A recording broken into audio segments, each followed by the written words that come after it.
This was my home church ever since I was a little kid, and then at some point the building was too small, so we ended up just kind of going separate ways. But anyway, so I have a very dear connection to this church, and Slav Mucha, and I don't know, he's not here right now, but we have deep friendships that are formed here. But so he asked me to do a breakout session, do something that's very practical. I figured it's the new year, right? Everybody starts or attempts to make some resolutions, and hopefully we meet them. So he asked me to talk about something that's very practical, and I took this lecture. This is something that I teach 2 days worth of material. I had to boil down to just 1.5 hours, maybe 1 hour, and then half an hour of Q&A, so I left a lot of stuff out. But we're gonna talk about the neurophysiology of habits, all right? And my background, I am an anesthetist by trade. I teach, or I taught for 10 years at 3 different universities. I taught cardiovascular pathophysiology, I taught neurovascular pathophysiology, I taught thoracic anesthesia and vascular anesthesia. So that's what I do on a full-time basis. I'm now in seminary, I'm almost done for a Master's of Divinity. So I teach at a couple schools across the nation for Bible and stuff like that. So this is one of the lectures that I found that a lot of students found very helpful, all right? So, but the thing is, I'm gonna have to be looking back to see if our PowerPoints, they're not synced to my computer. So you'll have me turn around a couple times. You'll see me turn around. All right, so I'm gonna, I was told there was gonna be a lot of like 13 and 14-year-olds here, so don't use a lot of big words. Don't say the word neurophysiology. Nobody knows what that is. So I'm gonna try to keep it as simple as possible, all right? So I took a lot of the mumbo jumbo stuff out, a lot of the technical stuff, and I try to keep it as practical as I can. Okay?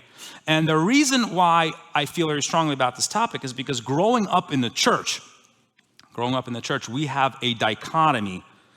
A dichotomy is like, you know, we have a match, sort of, that is set up in our minds. Science on one side, and religion, spirituality, faith on the other side. And they always have to fight each other. They never work together, right? This is something that's like deep in our subconscious.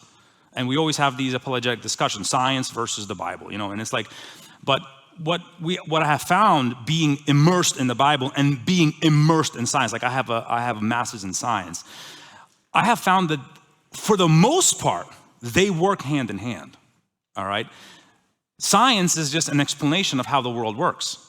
And obviously there's a lot of weird theories out there, and there's a lot of things that seem to be unscriptural to us. And sure, there's some fights that are going on and some discrepancies. I get that. But for the most part, a man of the Bible should be a man of science, and a man of science should be a man of the Bible. That's really how our faith should work. And so we believe wrongly a lot of times about our faith.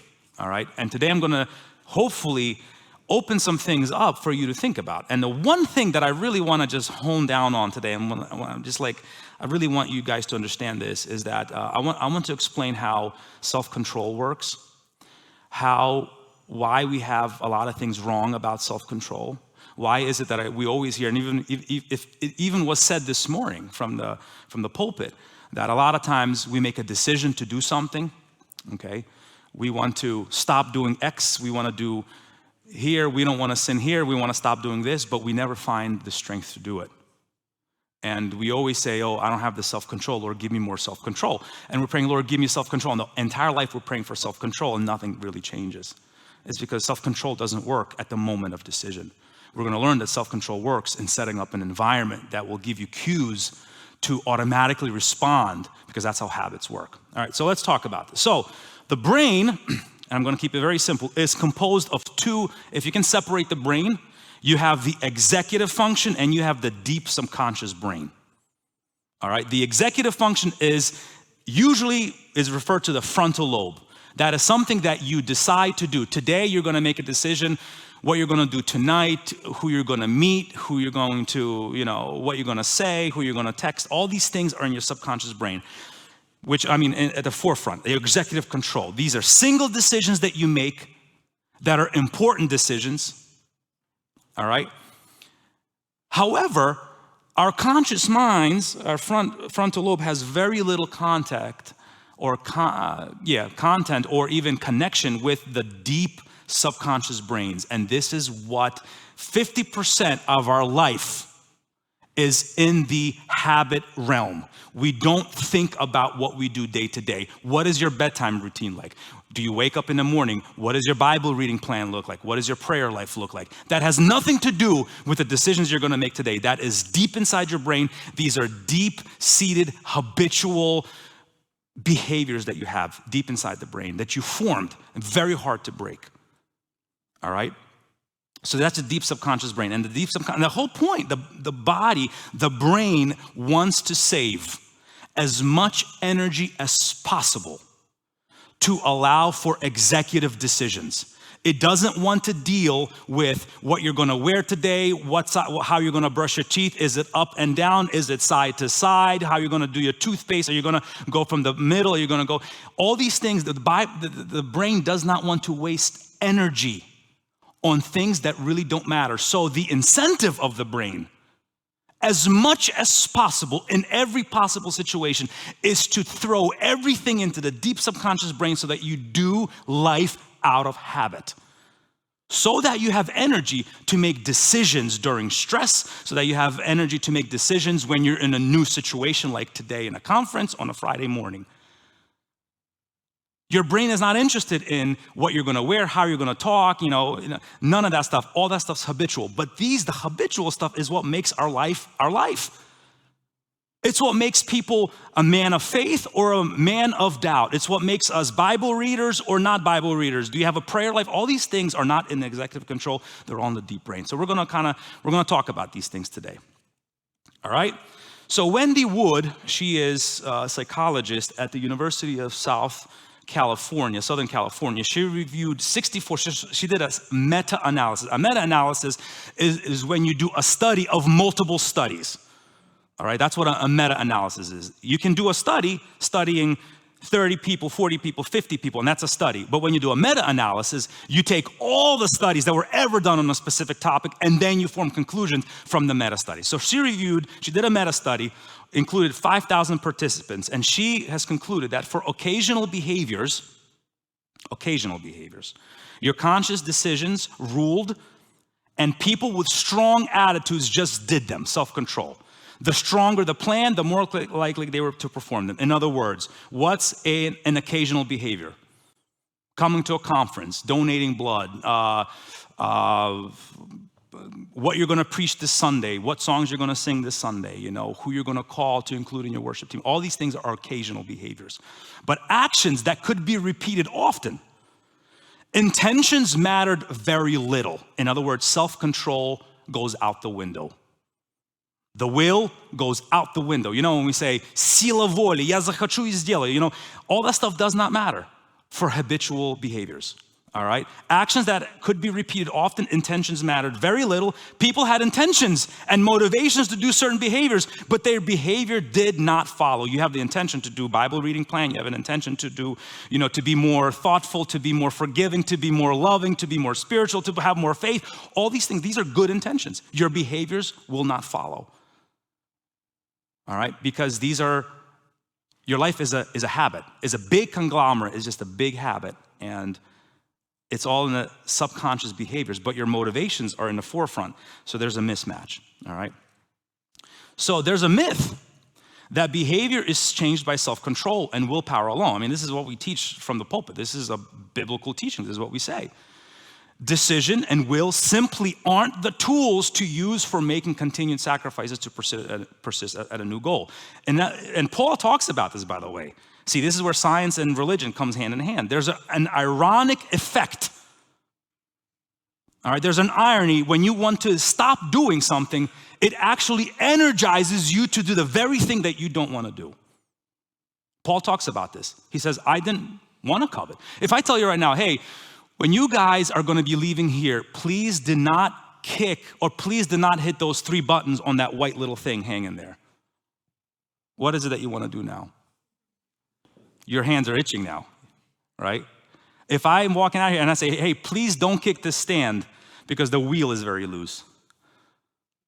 You had no intention of doing that, but now that I've energized your desire by bringing it to your forefront, all of a sudden, it's a real temptation now, all right?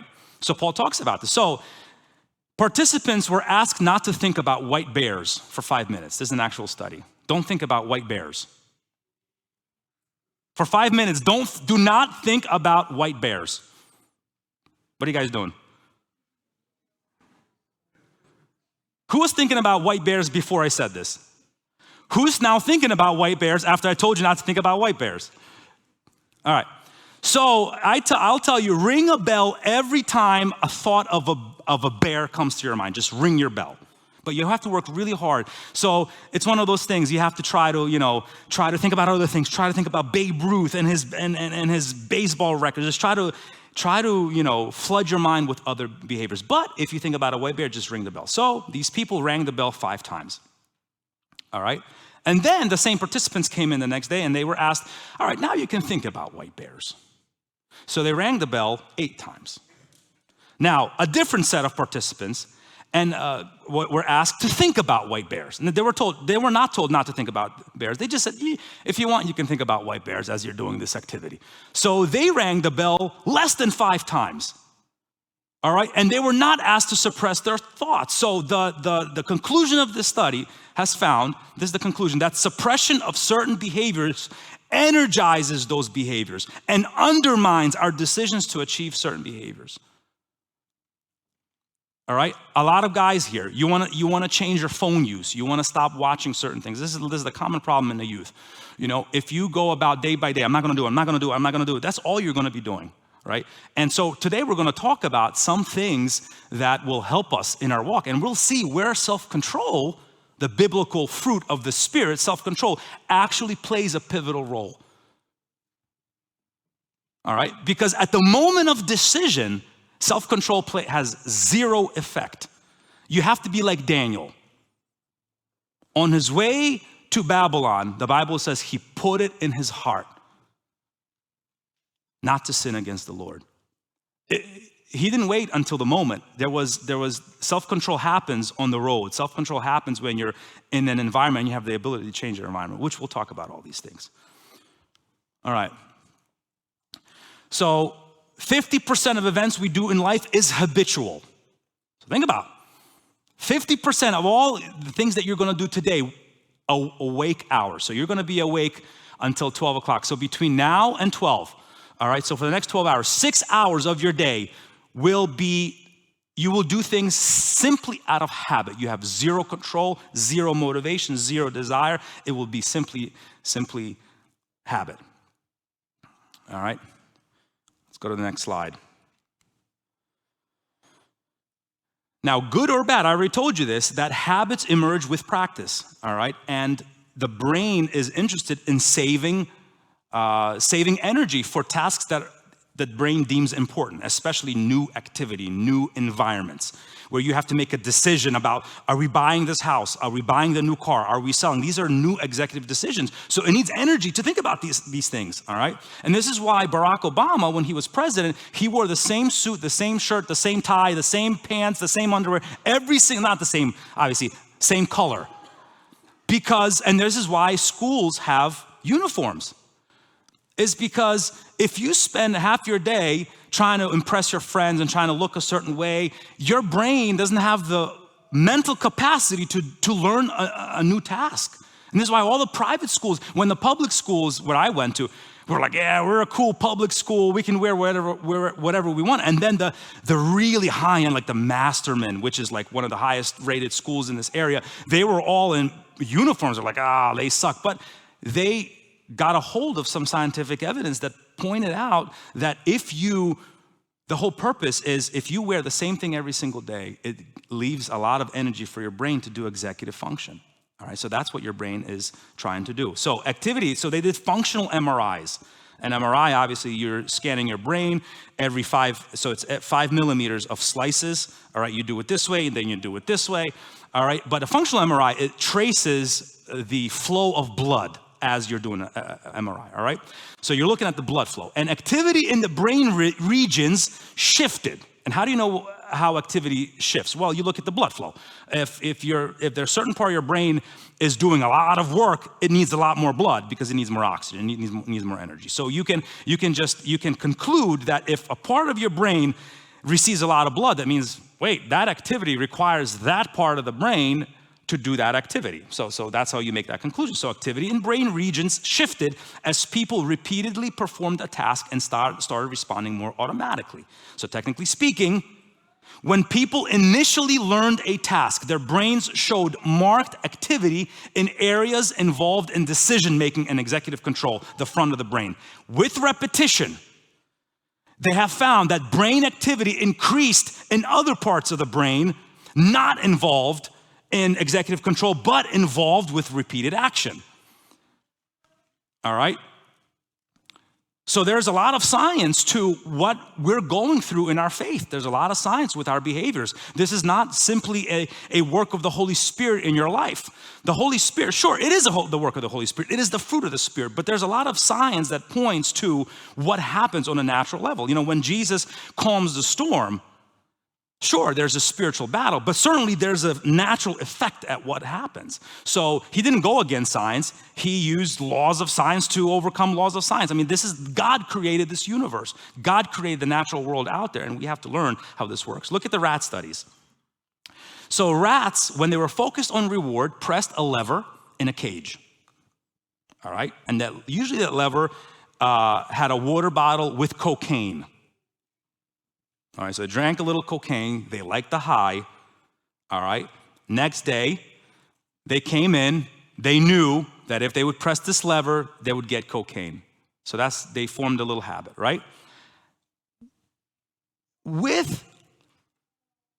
After a while, they stopped. When they pressed the lever, there was no cocaine coming from the water bottle. So after several days, the rats caught on. They stopped pulling the lever. All right.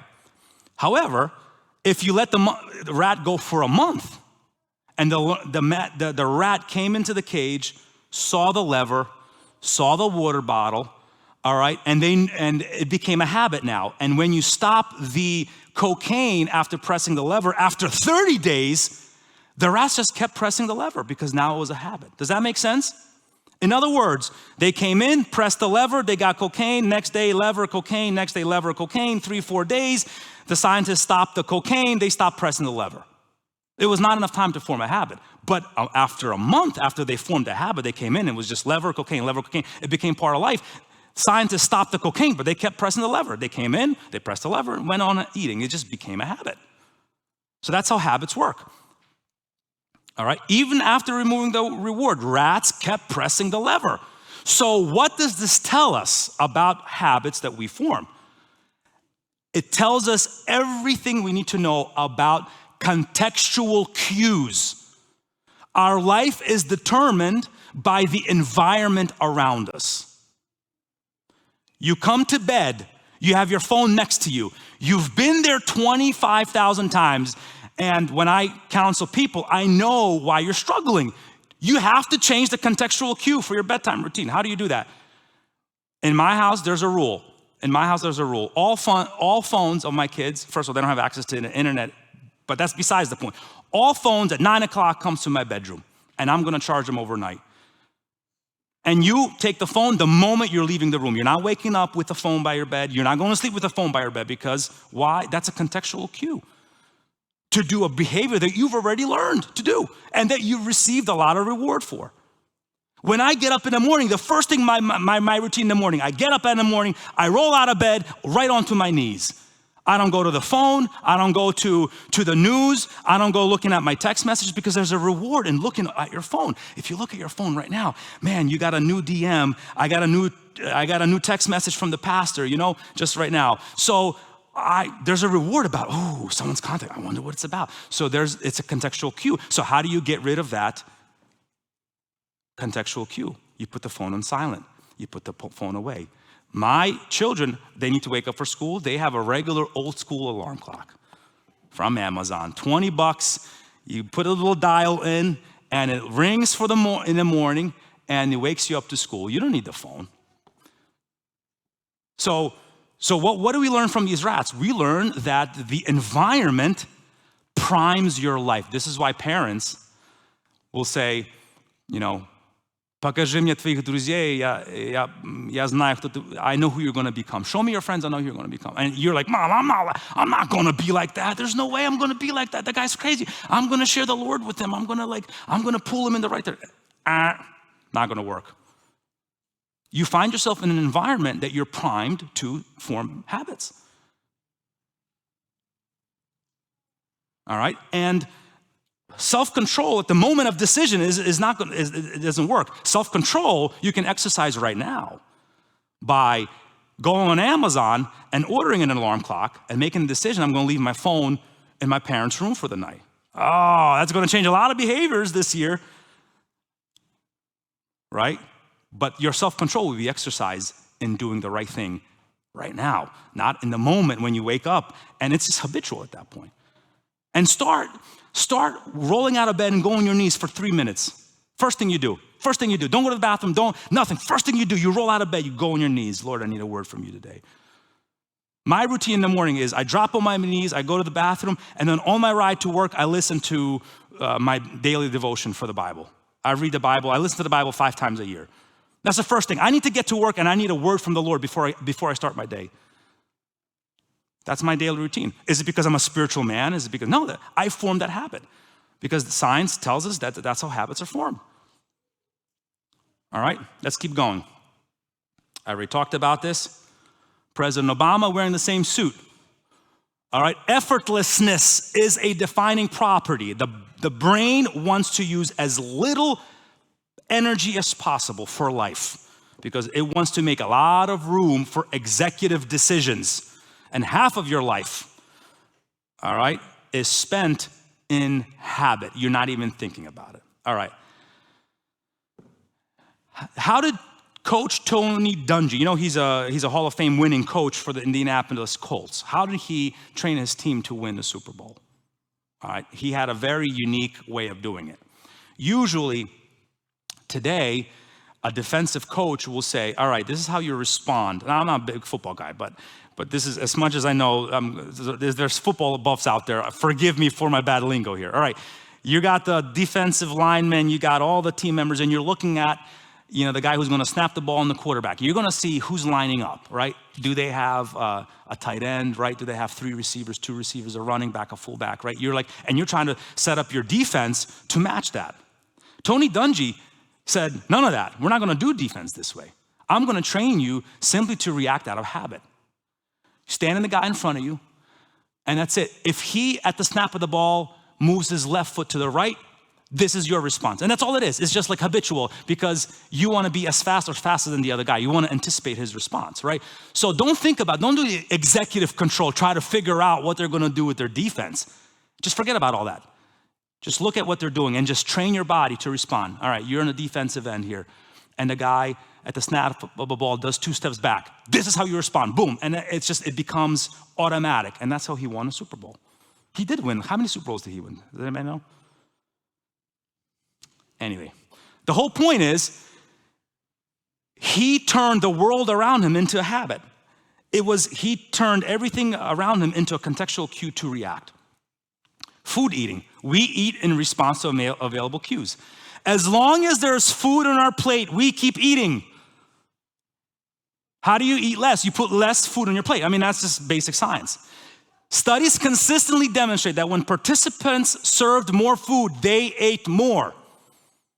They had no self-control to stop when they're full.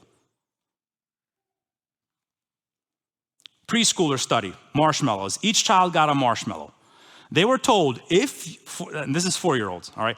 If you wait for 15 minutes, and the marshmallow is right on the table. If you wait for 15 minutes, we're going to give you a second marshmallow. But you can't eat this one. If you wait 15 minutes, you're going to get a second marshmallow. All right, results. If the marshmallow was in plain sight, the children lasted for 6 minutes. But if the marshmallow, they took another group and said, if you eat the marshmallow, you're going to get a second marshmallow. But they hid the marshmallow behind the fridge. The kids knew that the marshmallow was there. They didn't have to seek for it. They just put it out of sight. And the children lasted for 10 minutes. There was no contextual cue. Those 4 minutes reveal something, and it's the importance of life situations. Life situations play more of a role in our decisions than pure self-control. This is a situation you find yourself in. the context in your environment. If I put my phone here right now and I keep it open so that I see every text message coming through, you best believe I'm gonna be distracted. I'm going to open up, I'm gonna start a conversation or something, or I'm gonna be like not in my thoughts. But if I put it away, same thing for dinner. You know, how do you tell kids, hey, we wanna have a good conversation with dinner. Let's have a family time during dinner.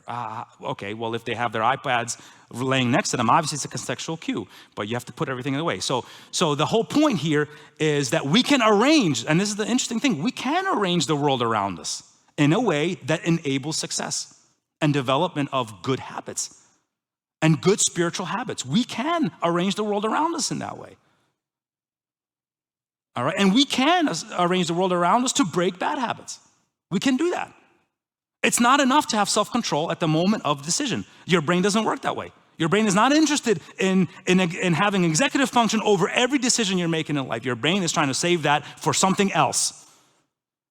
And it's always making an executive decision to throw that into the deep brain and for you to act habitually. But you're trying to make an executive decision on a habit. You can't do that. You have to rearrange the world so that you act habitually, all right? Distraction is not effective.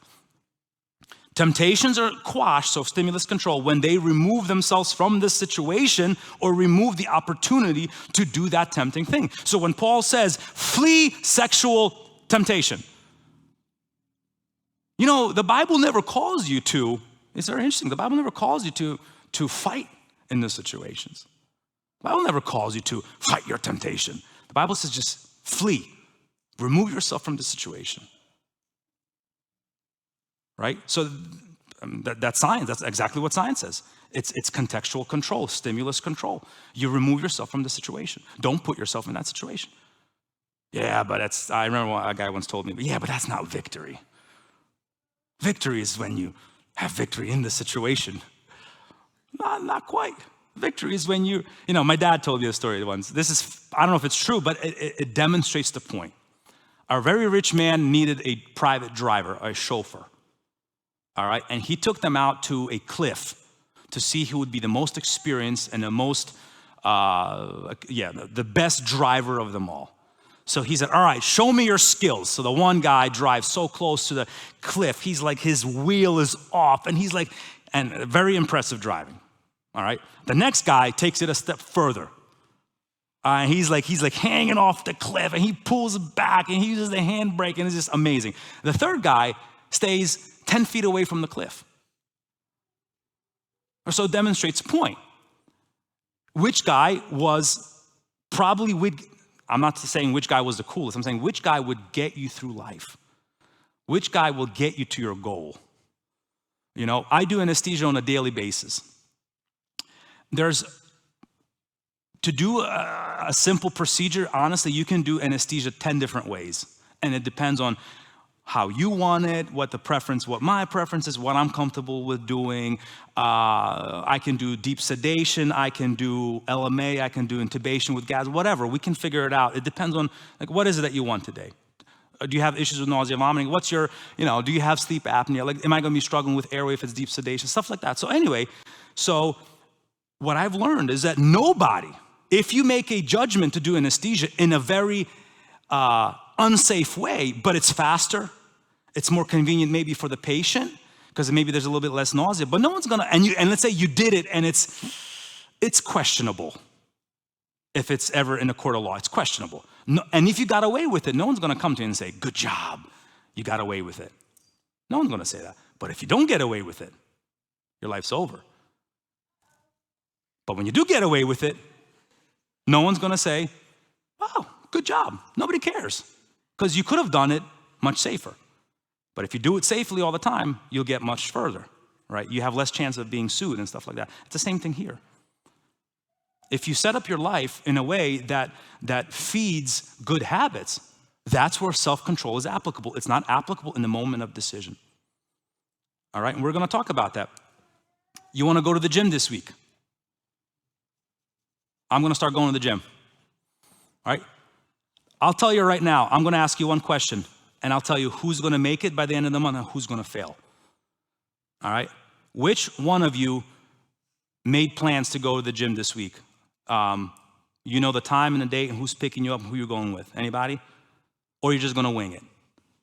People that are gonna wing it are gonna fail. People that today will make a decision who they're going with, what time, and they have it penciled into their schedule, they're gonna succeed. I have this friend, Alex Unkudeutsch. He's a businessman, very successful businessman.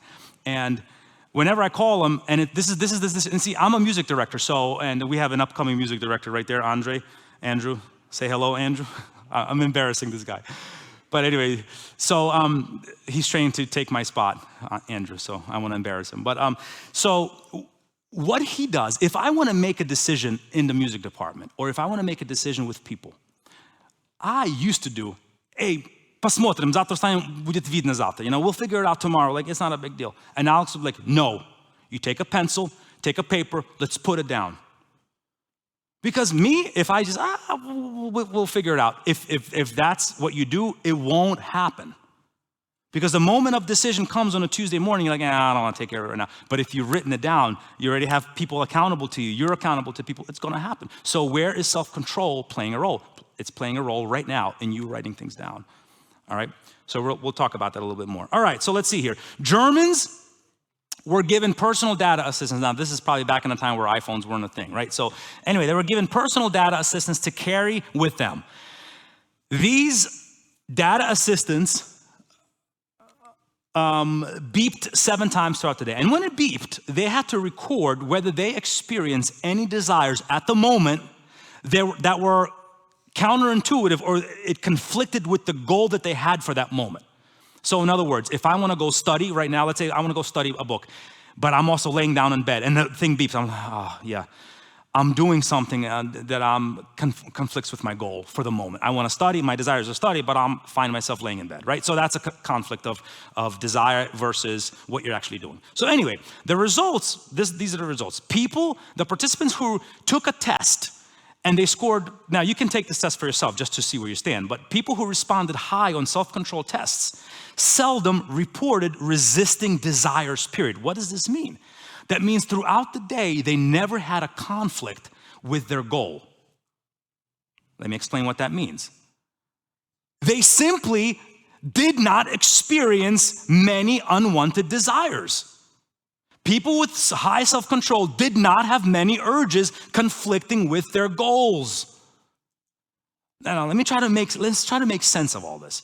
People who have high self-control do not find themselves in situations that are tempting, do not find themselves in situations that conflict with what they want to accomplish in life. Why? Because they set up the environment around them to be successful. Does that make sense? So, for example,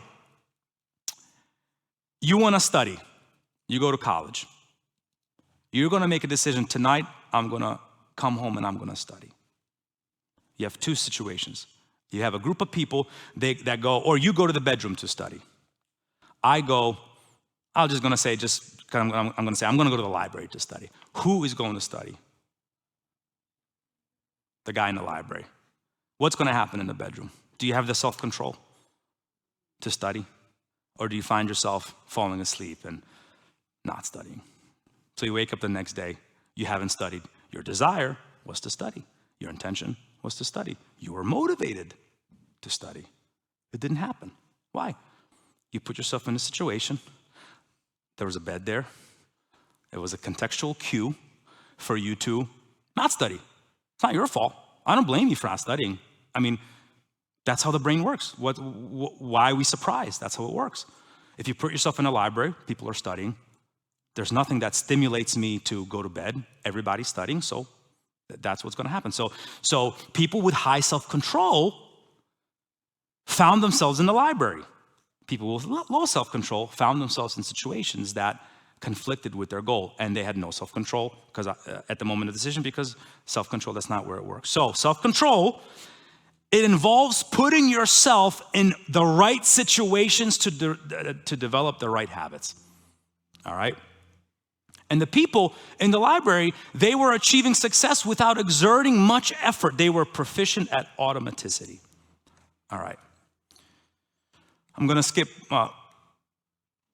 Wait, did I hit that accidentally? All right, so we're going to skip this one. All right, so the whole point here is cue and response.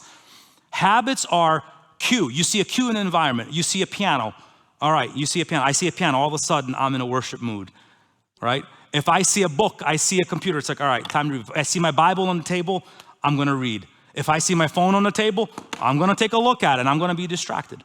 It's cue, response. Cue, response. You see something in your environment, you respond. It's automatic. You're not thinking about it because your brain already analyzed the situation and you liked it when it happened. You like checking your phone because you got the text message you were waiting for or that DM that you were waiting for. So that adrenaline rush, when it comes through, that's a rewarding enough experience for you to leave it out on the table so that you would repeat that rewarding experience, all right? But if you leave it out of sight, there's no cue, there's no response. So where does self-control work? Does it work when you see a cue and you say, sila voli, I'm not gonna do it, and you don't do it, or you get the cue away? You don't have the contextual cue or environmental cue to trigger a habit. So where do you think the self-control plays a role? Getting rid of the situational cue. All right, so let's analyze our lives for a little bit. What kind of habits do you want to change? What kind of habits do you want to break? Now that you know that habits or self-control or the power of the will does not work at the moment of decision because your brain is not interested in that. It's too much energy. It's too much energy to go throughout your day analyzing every situation, too much energy. It has zero interest in doing that. So you're acting out of response. All right, you want less phone time. All right, put it on silent after 9, except for a phone call from your loved ones. That's what I have. My phone is on silent. Sometimes it's hard to reach me. Sometimes people complain, I texted you 3 days ago, you didn't respond. I'm like, I know, but I did respond. But the reason I didn't respond is because you texted me at 9, which is fine, but my phone's on silent because I'm with my wife and my kids, and we're singing at home and we're praying at home. Last night we did a whole session. We read together, we prayed together, and if you're texting me at that time, my phone's on silent. I don't even know where my phone is at that. There's times that I leave my house and I realize I don't have my phone with me. Now, I'm not this super spiritual guy. It's because there's certain things that I've done in my life that simply. And I'm not struggling. That's the thing. I'm not struggling with these situations because, not because I'm such a great guy and I have this great self-control. It's because I've trained my brain to not respond to that because it wasn't there. Why do I read the Bible? My kids, my son is 11 years old. He's on his 4th time reading the Bible this year. Not this year, 4th time reading the Bible, period. And we're gonna talk about this. Why? And there are many people that grow up in a Christian home that have never read the Bible. And it's very interesting that I heard a Muslim imam say one time. He says, how many Muslims do you think memorized the Quran? Did you ever hear this? Take a wild guess. There are about 1.5 billion Muslims in the world, 1.8, I'm not sure what the number is. How many Muslims memorized the Quran cover to cover? Wild guess. Take a stab. How much? No, give me a number, like an actual number. That's a good number. It's not quite that high. That would be half. Okay, go lower. I heard 5,000? Okay, 1,000. Okay, let me just give you the number. 200 million. That wasn't far off. I mean, you were the closest. But if this game was The Price is Right, she was closer, right? Yeah. How many Christians memorize the Bible? 0.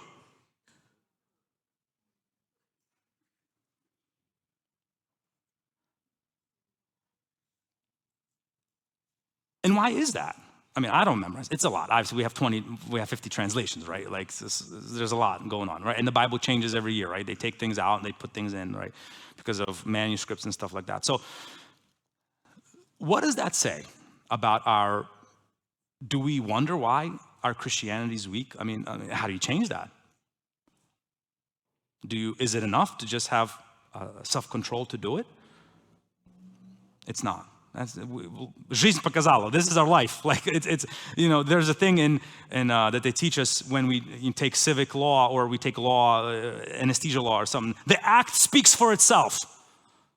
If the patient comes to me and walks away after anesthesia and he has a scratched cornea, and I'll say, hey judge, I did everything correctly by the books. I taped his eyes, I made sure there was eyes free of pressure, and the judge will say the act speaks for itself.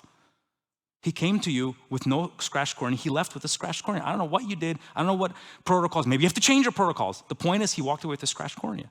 The act speaks for itself. So the act of Christianity speaks for itself. This is what we're in. There's a lot of, look at the youth, the condition of the youth. There's a lot of youth that, pornography is something that destroys the youth today. And Christian youth is more hooked on porn than unchristian youth. If you look at the demographics of the world, at the USA, the Bible Belt is the highest consumer of pornography. Where's the self-control people? Like, where is our self-control? It's because we have set up a dichotomy of, I'm going to be a man of faith. Science is bad, science is bad. No, forget that. No. It's like self-control doesn't work that way. The Spirit doesn't work that way. You put yourself in a situation, your phone is by the bedside, you best believe 3 times out of 10, you will watch porn. And that 3 times out of 10, okay, but yesterday I did, today I didn't, tomorrow I probably won't. Yeah, but the 4th day you will. And that is enough to keep you in the habit, keep you in a loop for years and years and years, and it destroys your marriage. You never regain the trust with your spouse, and it destroys your life. And it kills confidence in ministry. It kills confidence before the Lord. How do we change that? Be more spiritual? The act speaks for itself, right? The act speaks for itself. This is the world we find ourselves in. So how do we change that? You get rid of the phone. You put it away. Put it on silent. Why don't you get rid of Safari on your phone? Do you really need it? Do you really need information like this at all times? Make it a little inconvenient. And we're going to talk about these things. And there's one word that I'm going to have you remember for the rest of your life from this lecture. If I can summarize my lecture in one word, the word is called, right here, friction. What is friction? What is friction? What is it? That's a beautiful scientific explanation. The act of resistance upon an object, right? So it's the resisting force. So friction, so think about this. If you have 2 smooth surfaces and you rub them together, there's really very little friction there, right? They're smooth, they're gliding. If you take a glass and put some water in there, they're gonna be nice and smooth, right? But what if the glass is cracked? What if, you put it on sandpaper? There's some friction there, right? So it makes it hard for smoother contact. So if you want to change a behavior, you add friction to the behavior. If you want to stop a behavior, you add friction. If you want to encourage a behavior, you take away the friction. So look at how Amazon works. Look at how Uber works. I bet you 90% of your shopping is done on Amazon. Or anybody, 50% of your shopping is on Amazon. Any hands? 70%. Just pure honesty. 80% Amazon shoppers. 80%. Wow. 90%. All right. 100%. No takers. All right. We're at 80, 90%. Why? There's no friction in the system. It's a frictionless system. You put your credit card in once, you never have to put it in ever again. You don't have to put your shopping in. You don't even have to log in. You simply open the app. Now, what if Amazon, you had to go into Safari, you have to type in www.amazon.com. You have to sign in every time, not a face recognition, but sign in. Gennady Vitorsky at gmail.com, 126, I'm joking, I'm not giving you but like imagine, and then every time you have to put in your shipping, every time you have to put in your credit card, would you still be at 80% or 90% Amazon? No. Why are you at 90%? There's no friction in the system. It's easy to do it. How do you change your Instagram use? When I counsel guys, this is what I say. I get it, you need Instagram, you're a photographer, you're a videographer, my wife is an injector, she needs Instagram, right? But like, let's say for example, I don't have Instagram, I don't need Instagram. But let's say I needed Instagram, right? You know how it is. Let me check your algorithms, I know exactly where you've been, right? Right, that's how it works, right? Right guys? You check your algorithms and we know exactly where we've been locating, where we've found ourselves for the last month, right? So, but how do you change that? Okay, this is a practical lesson. This is a judgment-free zone. We want to walk out of here and we want to change our life. All right, the act speaks for itself. all right? Our Instagram algorithms suck, right? You go on the history page, you don't have to go to history page, just look at what Instagram is feeding you. That's exactly what you've been consuming. How do you change that? This is why I'm here. I wanna help you change that. How do you change that? Number one, you add friction to the system. How do you add friction to the system? You get rid of the app. You get rid of open the app and it face recognizes you. No, why won't you then go on, Safari at home, www.instagram.com. I have to log in every time to check a message or to change whatever. If it's a business account, like you need it for business. All right, keep the computer in the house, in the dining room, in the kitchen, wherever it is, where your wife is there, or if you're married, if you're not, where your parents are, and log in every single time. I bet you that will change certain behaviors. Now, the question is, do you have the willpower and the self-control to do that right now? To write it down and say, I'm coming home. These are the things I'm doing for the year. I'm getting rid of my Instagram. It's gonna be on my computer, and I'm gonna log in every single time when my parents are home. That's self-control. This, while you're driving, is not self-control. It's too late. You've lost. The act speaks for itself, right? The act speaks for itself. So how do you change that? You add friction. In order to increase behavior, you reduce the friction. In order to reduce behavior, you increase friction. Uber. Okay, same thing about saving money. How many of you have $200,000 saved? All right. No, let's go lower then. How many of you have $10,000 saved? All right. So let me teach you something that is, I'm not a businessman, I'm a working hard man. My wife's a businesswoman. But I have a ton of money saved, and I'll tell you how I did it. And I have 3 kids. All right, I have a house where we have so much expenses in my life, but I managed to save a lot of money. Why? How do I do that? You take away the friction. How do you do that? You go to whoever you work for and say, hey, can you take 5% of my paycheck and direct it to some account somewhere that you have the password for, but it's not easy, like there's no app for it. Or you put it into a Vanguard account and automatically have it go into a large cap blend fund or something like that. Right? Not a managed, don't do managed funds, right?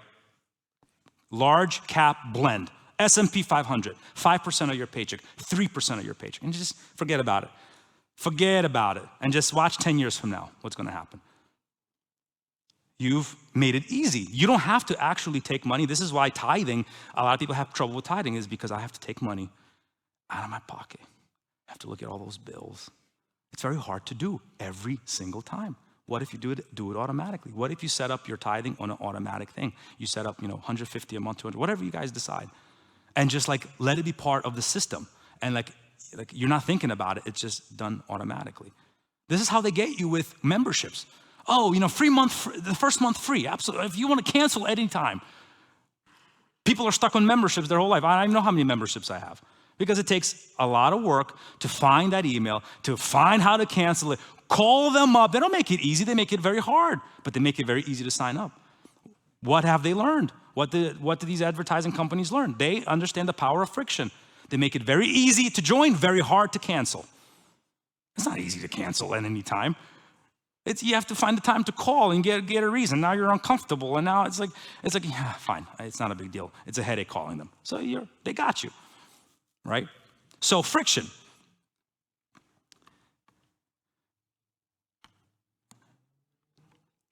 Look at the context. Look at what's interesting here. So elevator and stair study. So the elevator, they wanted to do so a company had a building and they wanted their employees to walk a little more. Let's say it's January, they're like, you know what, we want to get 10,000 steps in a day, right? We want to encourage walking. So they did this big presentation on walking and the health benefits of walking and why it's important to walk and drink water and don't take the elevators. Just walk up those steps. How many people switched to walking? Almost zero. Almost zero. What they did though, they increased the elevator time to 16 seconds. So when you go inside the elevator and you hit floor 9, it takes 16 seconds for that door to close. You just stand there for 16 seconds. Guess what people did? They started taking the steps. After 2 months, they changed the elevator time back to default, like back to what it was. What is it? 3 seconds, 2 seconds. Guess how many people switched back to the elevator? None. They kept walking. So what do we learn from this? We learn the power of context. The situation you're in will determine how you live. Simple as that. Our parents were correct. Your friends will, show me your friends and I'll tell you who you are. There's a lot of truth in that. We consume more around heavy eaters than light eaters, regardless of whether they're actually present or we just learn about their eating. Participants state that their eating habits are driven by, but people say, oh, I eat more because I'm hungry. No, but studies show that you eat more because you're around people that eat more. That's just how it is. Which is why certain cultures have different patterns of body habitus. It's not because everybody's a certain way. No, it's because that's the culture. They don't eat a lot. You go to France, you go to Barcelona. I visited Barcelona, and their cuisine is based off of tapas, T-A-P-A-S. What are tapas? Tapas are small little plates. It's like when you go, you have to order 5 things because they give you like a little portion of each, and you put it in the middle, and it's family style, and everybody just eats a little bit. They don't have big plates. They don't have a serving size of 2 kilos of mashed potatoes. They just don't have that, right? So what's the behavior? Well, the act speaks for itself. So it's the context of the situation you're in. So rearrange your surroundings. Make things prominent. Address context cues in which you live. Remove friction to make good behavior easier to achieve, and increase friction to make bad behaviors harder to do. Obviously, we know about repetition, right? Doing things a lot will actually form that habit because that's just normal physiology. Look at blood donors.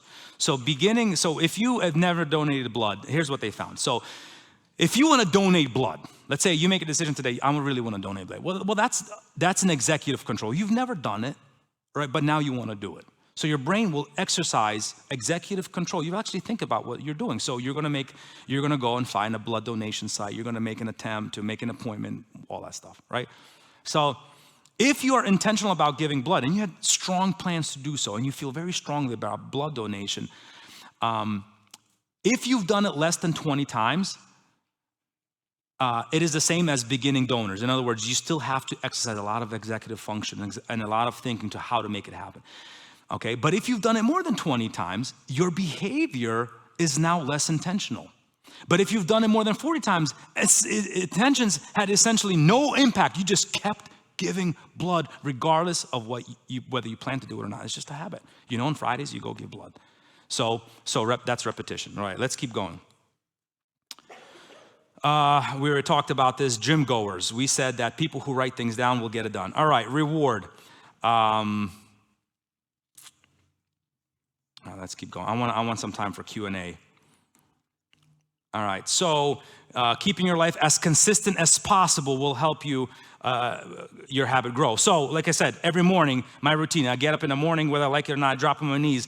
And it's just routine now. I just know it's like muscle memory now. I just drop on my knees, and sometimes it's a short prayer, sometimes it's spirit-led, sometimes it's just, Lord, I'm tired, just help me get through the day. But that's just my routine, and it's now consistent. And when you pray with your kids at night, sometimes when you don't pray, it's like that's happened many times in our life where mom's like, my son's like, Dad, we didn't pray yet, and you're like, fine, let's go pray, right? Because it's like they can't go to bed because we pray every night. It feels weird not praying. People who visit churches, like this is probably not our situation, but certainly our grandparents' situation. If they miss a Sunday service because they are traveling somewhere, it's such a hard thing to overcome. They missed a Sunday service. It's so hard, and they feel so weird until they go to a service. It's just consistency. That's what your life is all about. Well, let me teach you something about, I already talked about this. See, I already mentioned a couple things. So Penn students who engaged, changed their spaces where they studied better. All right, so in other words, don't go to your bedroom to study. Go to the library to study. All right. Let's look at, again, I'm just going to hit this home. Chinese buffet study. 42% of obese people sat facing the buffet. The food was in full view. Only 20% of normal weight folks sat with their backs or sides to the buffet. 38% of thin people sat in booths. If they needed to food, they would need to move people or ask them to move for them to get up. So 70% of normal weight people checked the entire buffet to make their selections. 30% of obese people just started eating. So how do you want to change eating habits? Well, don't go to buffets, number one. Number two, if you go to buffets, like don't sit facing put yourself in a booth, in a corner, and don't face the buffet, right? It's uncomfortable for you to get up and say, excuse me, let me go get my third, fourth plate, right? It's very uncomfortable. So you're not gonna do that. And don't face the buffet. So it's a contextual cues. That's how you control, right? This is plain, this is science. There's no effort here. The body's not interested in having executive control of how you eat. It's strictly habit. All right, let's keep going.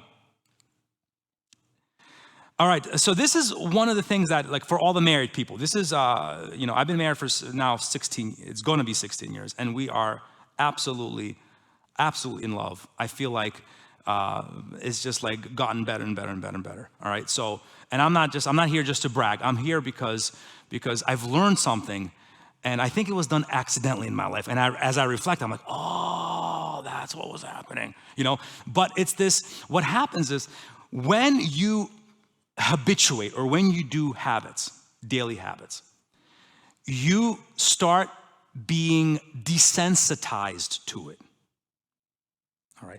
Now, that's usually not a problem unless it's a good habit, like marriage, love, staying in love. Usually marriage, people are faithful. They're good husbands and wives. They just fall out of love. I hear that a lot.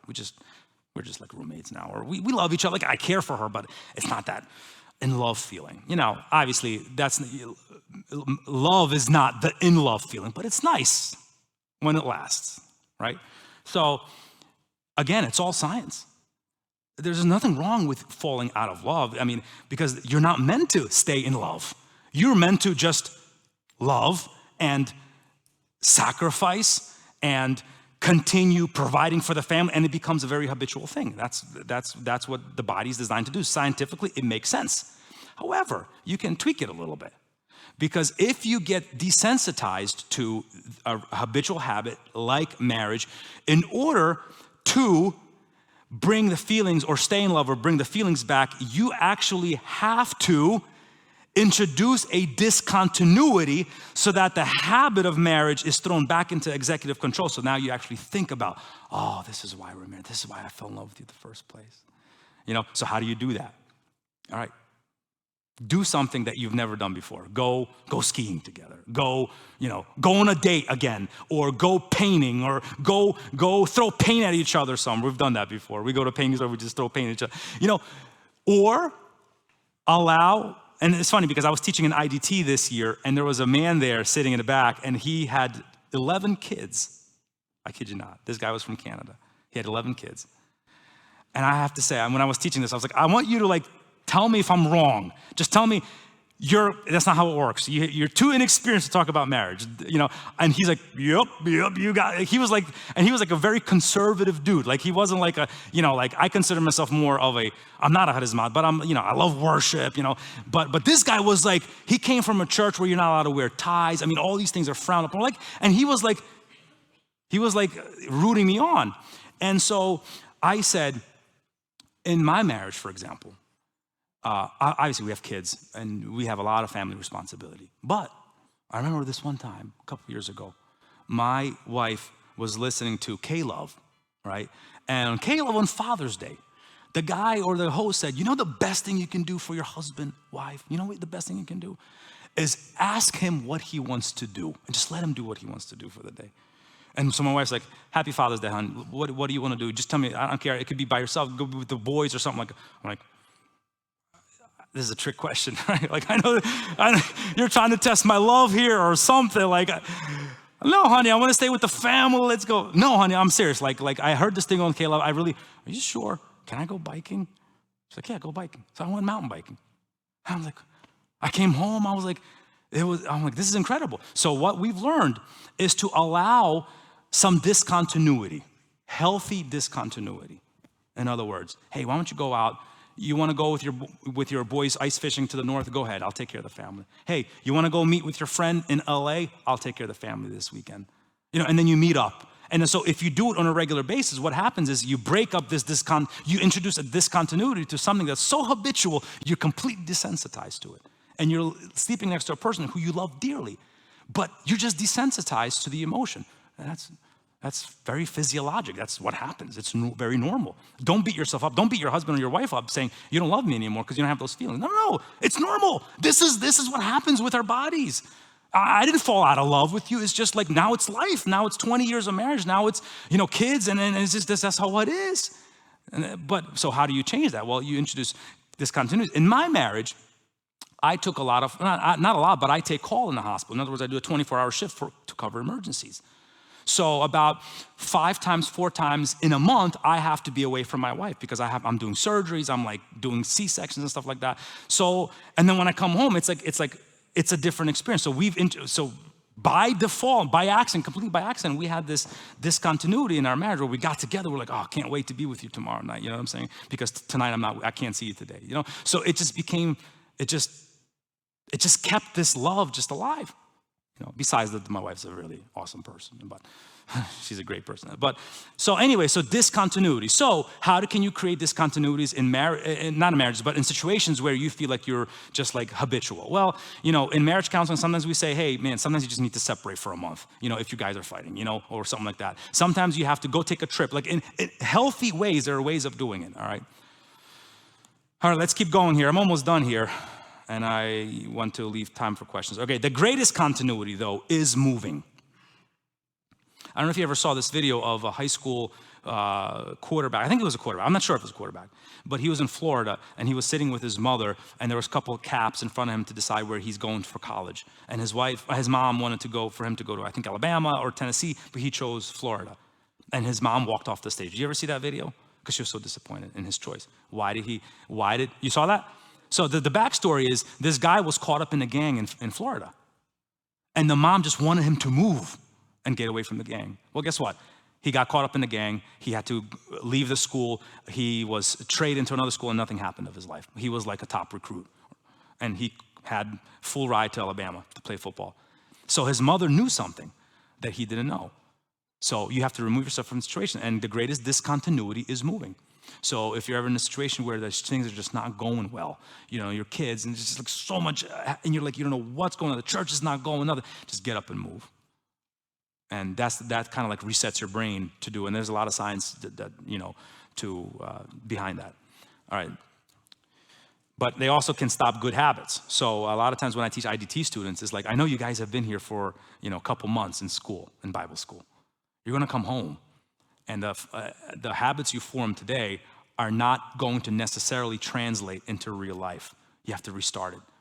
The way you've been living right now, you have to go home. You have to restart the same habit. Waking up in the morning and reading your Bibles, it's not going to happen automatically. You literally have to start all over and do it again. Why? Because discontinuity or moving breaks bad habits, but it also breaks good habits. All right, so you have to restart them. All right, let's keep going here.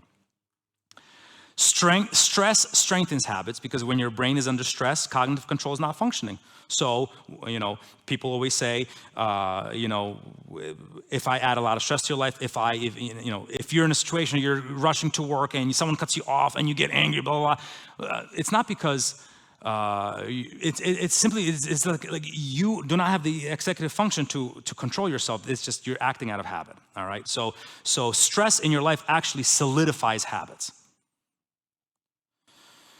All right, I'm gonna skip this one. The power of environment, look at this. Sometimes it feels like this. This is not my quote. This is John McKinley.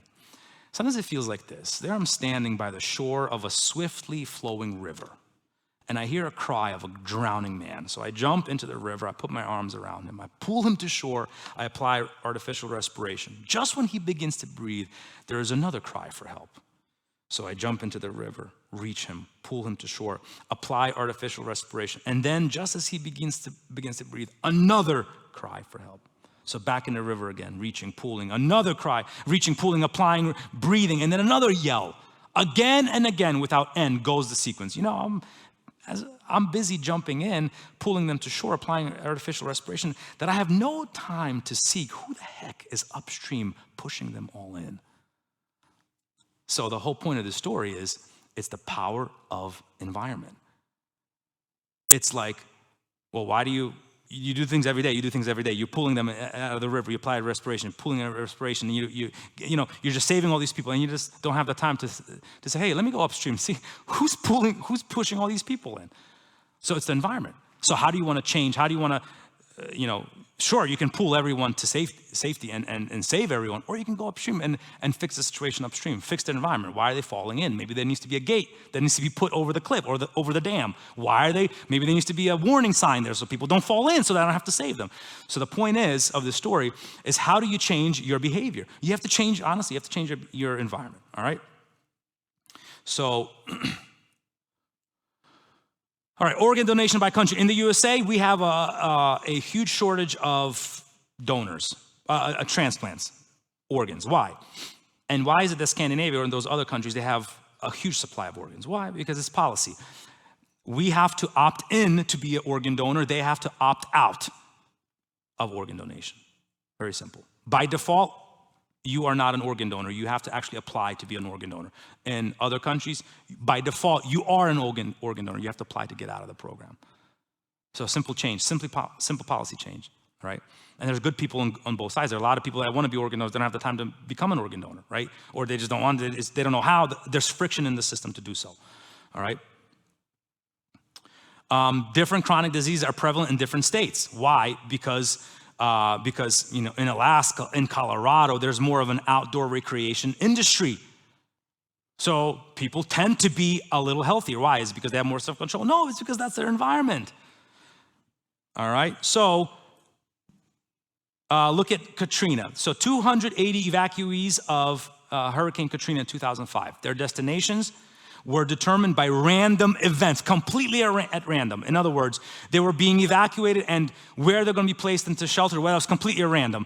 Evacuation, traffic, congestion, overcrowding in shelters nearby. So they just put them to safety. So they have found that about 2 years later, they have looked at their weight. And most evacuees were moved from New Orleans to less urban and more sprawling communities with low population densities and less street accessibilities. All right, so people who move to a more, less walking city, there's more farmland, so now you need to drive more. What they have found is that their weight increased by 5%. But if you take those evacuees and put them in the same environment where they have to walk a lot, then there's no room for parking, they have no cars, they have to ride to work, whatever, their weights didn't change. It's the power of environment. Has nothing to do with self-control. All right? Drinking habits in America. When density of liquor stores increase, so does drinking. With each additional 4 stores per square mile, men increase their weekly consumption of beer by 32%. Women increase their wine intake by 16%. It's just available. It's just your environment.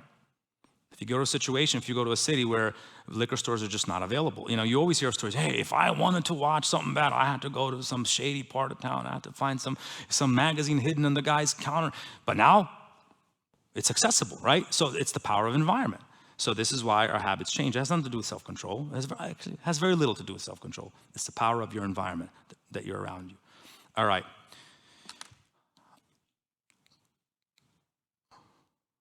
All right, so how to stop looking at your phone. All right, so how to have control of your phone. Control contextual cues. You leave phone in a room when you come home. All right, I bought obviously when my son was going to middle school, I bought him a phone just because I needed the Life app on it. I need to know he's riding a bus, 6:30 in the morning. I need to know where he is. I need to reach him in case there's something going on. But the rule is you come home, you leave the phone on the kitchen table. You don't need the phone. You need it for safety, and there's time. He's 14 years old. There's timeouts for apps. There's a time limit. He has no access to any internet. Like there's a parental controls. But you come home, you don't need the phone. You leave it. If you leave the house, you can take your phone. If you're coming with us to leave the house, you leave the phone at home. You don't need the phone at home. You don't need the phone because we're with you. It's for safety reasons. And you're charging the phone in our room. So now, obviously, he's a musician. He's a drummer, so he needs YouTube, and he needs all these things. And the rule is, I can check your phone at any time. And the password to get in the phone is We agree to a number, and I can get in at any moment. Fair? Yes, Dad, that's fair. That's it. So you add friction, you control your context. Now, you put on do not disturb except for close family during family hours. Silence, turn it off, move phone to a zippered pocket, all right? So now, back in the day, tight pants were the thing. Now, the cargo pants are coming back. So keep the phone in a zippered pocket. It's as simple as that. A zippered pocket versus a pocket here that's open, easily accessible. When you put your hands in to warm them, all of a sudden the phone is there. Oops, well, let's check it again. Versus a zippered pocket. Something as simple as that changes your behavior. All right, I have a friend who does this, practices a lot. It's called stacking. You stack a healthy habit with phone use. In other words, if you go to check your Instagram, it's a rule that you will call somebody from your family just to check up on them. Right? All right, check my Instagram. All right. Hey, Mom, I'm just calling, just checking up on you. How are things? Things are good. All right, Dad's good. All right, bye, I love you. That's it. So that's a habit that he does. And every Sunday morning, he makes phone calls to family, distant family. That's just his thing. He stacks. He catches up on a lot of stuff, and he calls his family. Anyway, when you check your phone for time, which inevitably forces you to play with the phone, why don't you buy a watch? If you're the kind of guy, like, I need to know what time is it, just buy a watch that doesn't have like a connection to an iPhone. Just buy a Rolex or something. I'm just joking. Just buy a watch that doesn't trigger you to check your phone, right? So if you need to know the time, so that's one way to do it. All right, we're almost done here. All right, so cue, craving, response, reward. Cue, make it obvious, make it attractive, make it easy, make it satisfying. So my kids read the Bible every single year. How do we make that happen? Well, obviously there's a huge, it's not a pressure, but it's just something that we learn to do together. Last year we followed a Bible study plan called, it's by Bible Project. Every road leads to Jesus or something like that. And they do a nice thing because they have a short devotional in the beginning, and it's usually like a YouTube video. They have like 300 videos for the entire 365-day year, and they go like, hey, what is the temple? What does it mean that Jesus is, or Adam is a type of Christ? And they kind of like break things down as you're reading that during the day, and then at the end it says, talk it out. And so everybody who's on that Bible plan kind of posts their thoughts for the day, and I check up on my kids, and we're having discussions. We had like 50 people or something on our Bible reading plan across many different states. We had my cousins in Missouri. We had my family here. We had our family. We had my cousins in California. And we're all just like chatting every single day, talking about the Bible. My kids have done it now. This is their 4th year. And there's a little reward. They get $1,000 at the end of the year. $500 I put into savings, and $500 you get to spend on whatever you want, but obviously I have to approve. So they look forward to it. They look forward to the end of the year because they can buy whatever they want to buy, and they don't have to ask me, beg me for money because they earned it. So they're looking forward to the same thing this year. All right. So make it rewarding, make it satisfying. All right. How to break habits. Make it invisible, make it unattractive, make it difficult, make it unsatisfying. Make it invisible, get it out of sight, make it unattractive, make it difficult, add friction into the system. Apps, this is very easy with phones. You get rid of the apps, and you have to sign in on the phone, and don't make it a automatic sign in with your face, or with if you still have iPhone 12 or something, with your fingerprint. You have to physically sign in to the account with your password. All right. So make it difficult for yourself. All right. System change is better than goal setting. You do not rise to the level of your goals. You fall to the level of your systems. Something when you're in ministry, this is hugely important. You have many goals in your ministry. You have many goals in your music department.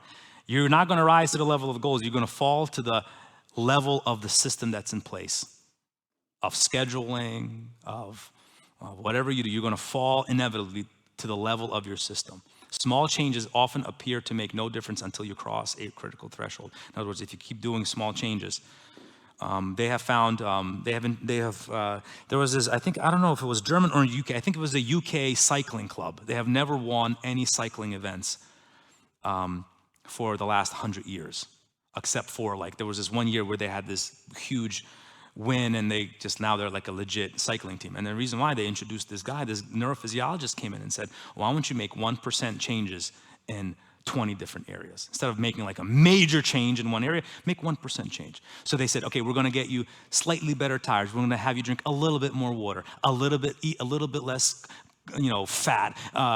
You wear shorts that are a little bit shorter. You wear, a shirt that goes down just up a little higher. You wear a helmet that's a little bit more ergonomic. You wear a bike that's a little bit, ride a bike that's a little bit less heavy. You do tires that are a little bit more slimmer. Whatever. You just introduce little changes in little different areas of life, and you reach this critical threshold where the system is now a different system. All right, I have 2 more slides, and we're gonna be done. We have 20 minutes for questions, 15 minutes, all right. Let's see here. I already said about these things. Make it attractive, choose friends and community wisely. All right, we talked about this, make it satisfying. All right, so this is actually the last slide. So let me just talk about this thing.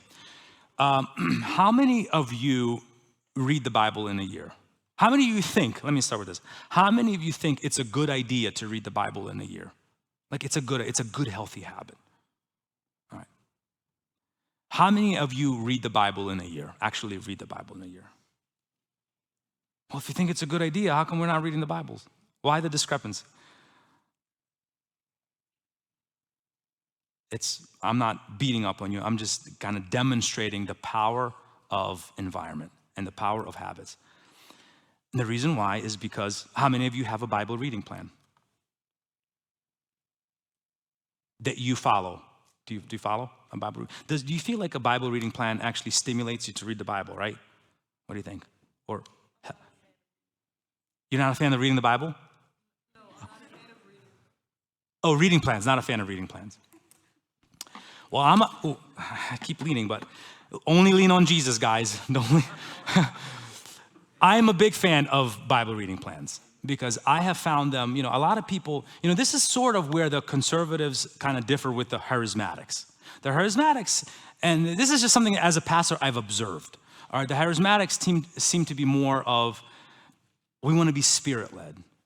We don't want our devotional life to be so boring and Bible reading. It's like we want it to be led by the Spirit. We want to have a personal relationship. We want to hear Him speak.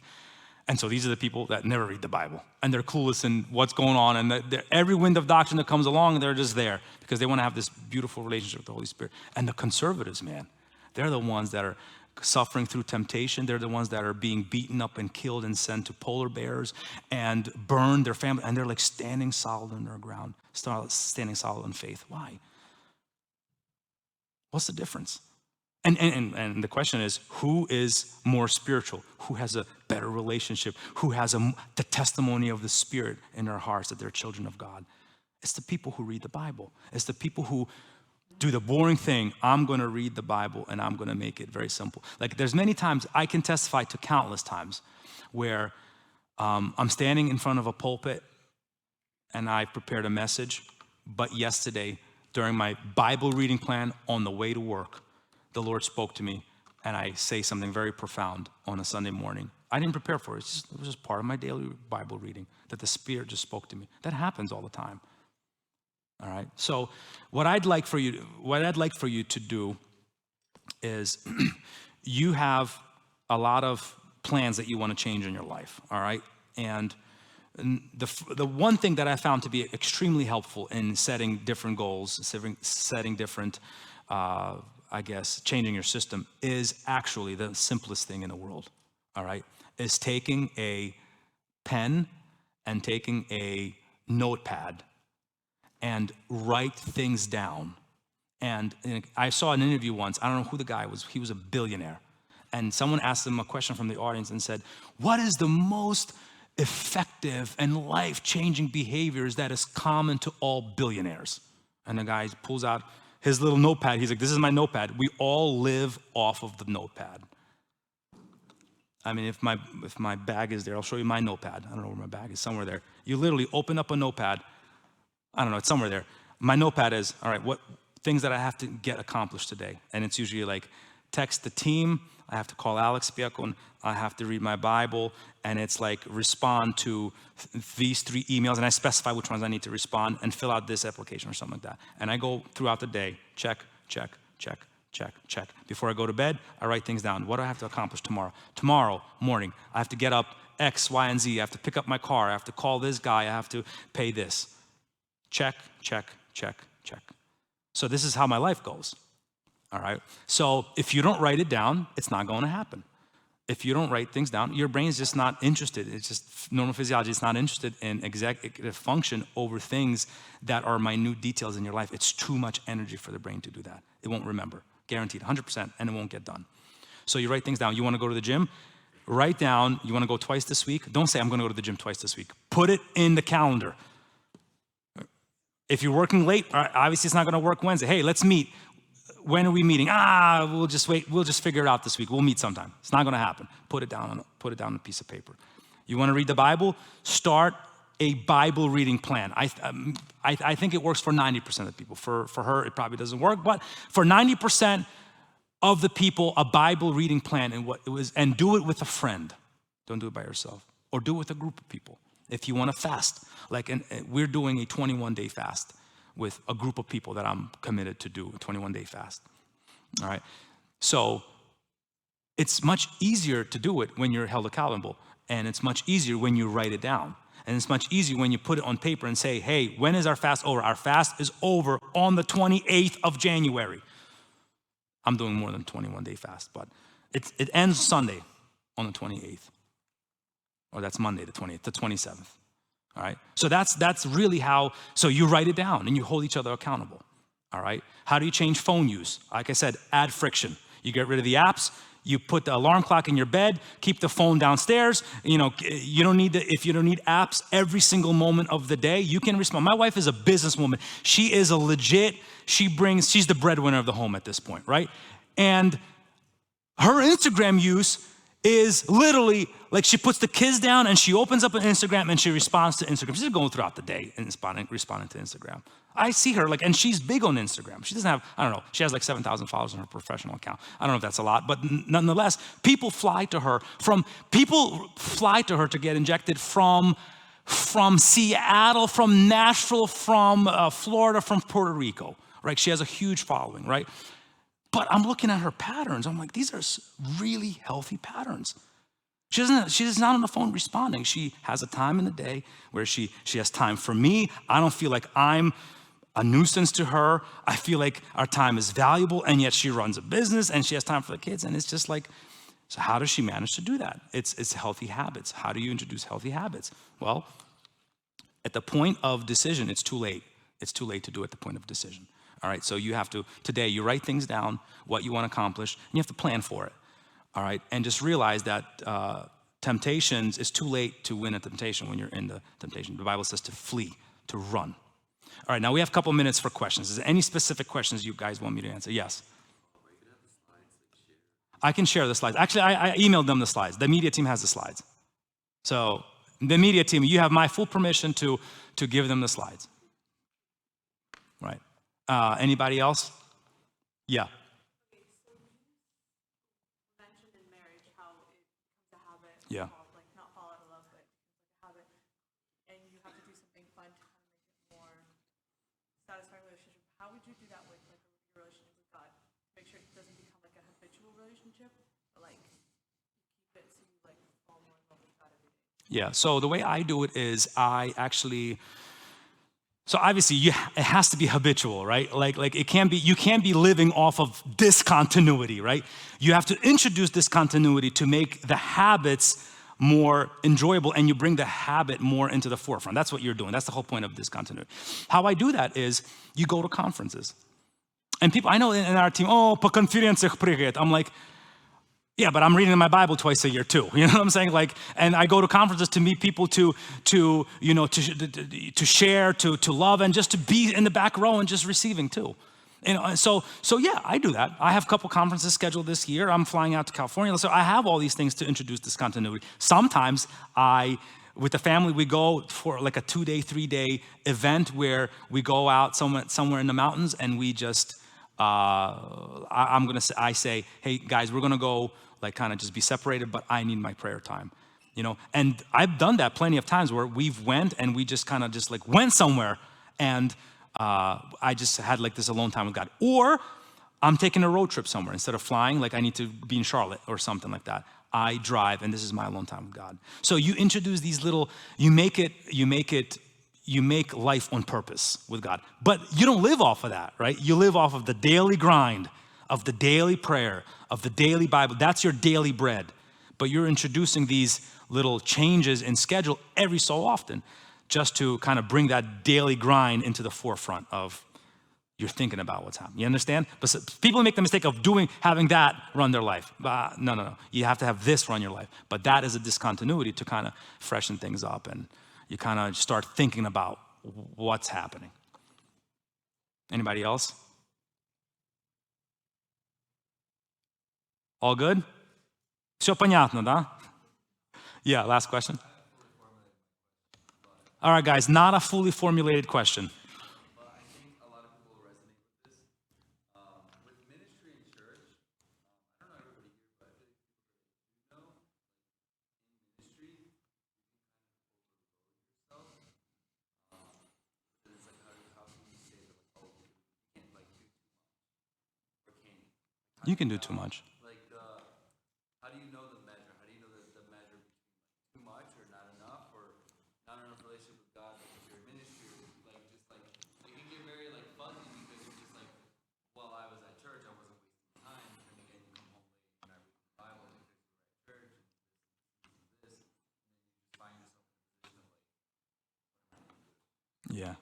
He asks a very important existential question that philosophers have never solved.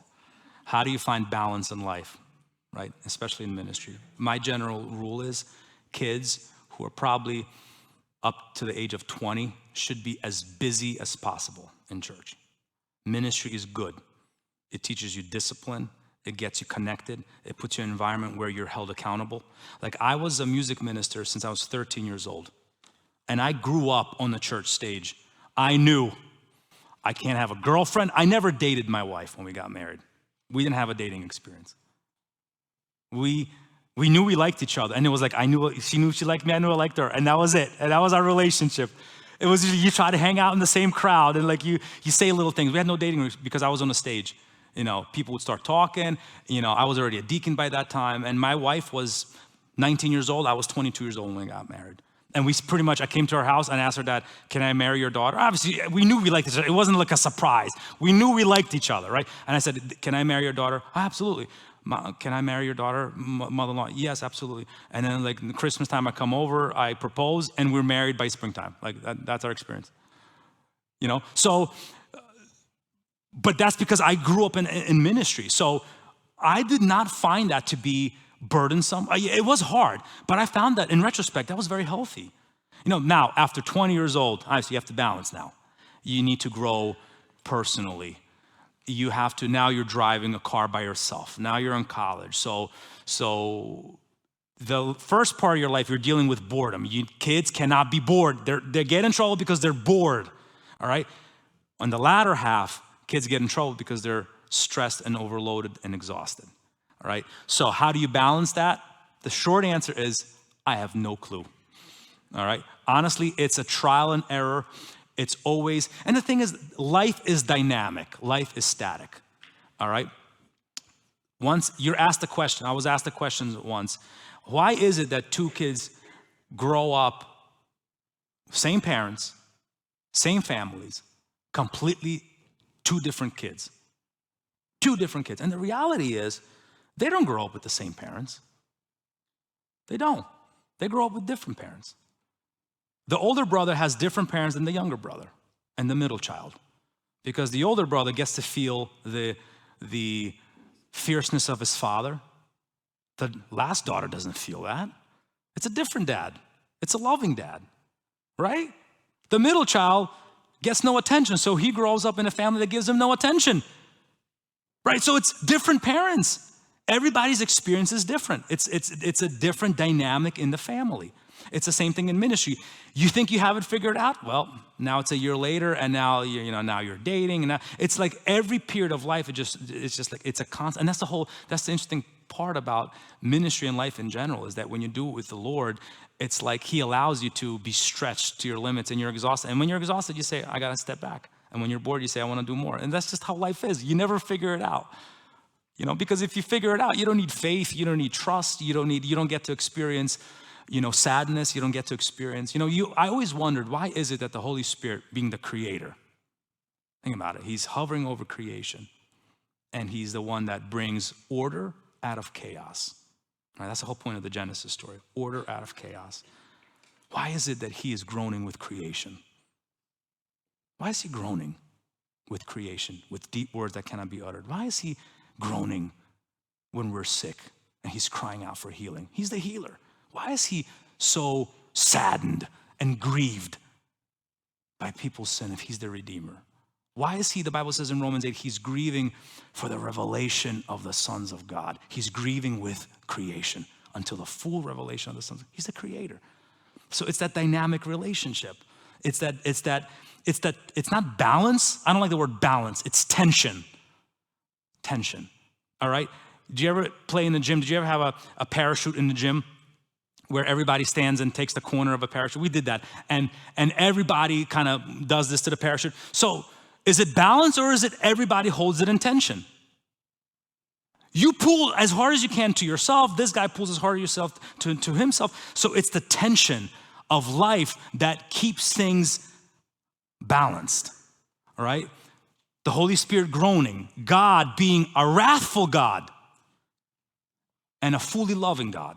God being a holy love that responds to rebellion with automatic wrath, but yet loves the world. He's a loving God. His love is providential. He loves the birds and He dresses the lilies. His love is an elective love. His love is a yearning love. And His love also is conditioned by obedience to His covenant. Jesus says, my Father loves me. Why? I have fulfilled His commandments. Really? If He didn't, He wouldn't have loved you? No, He is love. So which one is it? It's both. You see, and that's how I find ministry. It's not balance, it's tension. It's tension in all areas that keep the thing moving. It's tension on a bicycle. You cannot ride a bicycle if you just sit down and start riding. No, you actually have to start moving. And it's in the process of doing it that you learn to keep things in tension. You can't just roll, one side of no, you have to do one leg and then the one leg rests and then you go the other leg. You can't have both in tension and you can't have both relaxed. This is the motion of ministry. It's like you overdone the right leg. It's time for the left leg. Right leg, right leg. So that's how it works. And the same thing with a bike. When I do mountain biking, I'm clipped in all the time. When you're doing a mountain bike, you only use your hamstrings, right, to push down, but you don't use your quads to pull up unless you're clipped in, right? So there's tension in the bike ride. There's tension in ministry, and that's what keeps it very healthy and moving. Anyway, last question. All right. My time's up, but I can stay here till midnight, so. I got a question. So you said that Bible readers were the highest percentage of porn watchers? In the Bible Belt. It doesn't mean that they're Bible readers. It's just that I think we're fooled by the idea that we're Christians and I have the Holy Spirit and I have self-control, but the act speaks for itself. That's not true. Why is that though? They know that it's wrong, but they still watch it. It's because when you know it's wrong, it empowers you to do it. It's counterintuitive to our pathophysiology. It's like, hey, don't hit that door on the way out. You're gonna now want to hit the door. Paul says the same thing. I didn't want to covet unless you told me not to covet. Now the Bible says sin took opportunity in the law and it energized my flesh. And now I am indebted to the flesh. So the Holy Spirit sets us free from that. So you can stop. You can stop. We can cut this thing at the throat right now. And you can be completely walking in freedom, 100%. How do you do that? Well, you put some safeguards in place. Be like a Daniel who on the way to Babylon says, Daniel placed in his heart, не осквернять себя. And then the moment came, he's like, hey, me and my friends, we make a decision. Let's make a bet. Give me 10 days of water and vegetables only. But he made a decision on his way. He made sure the context was a little bit different. And he had friends with him. There was accountability.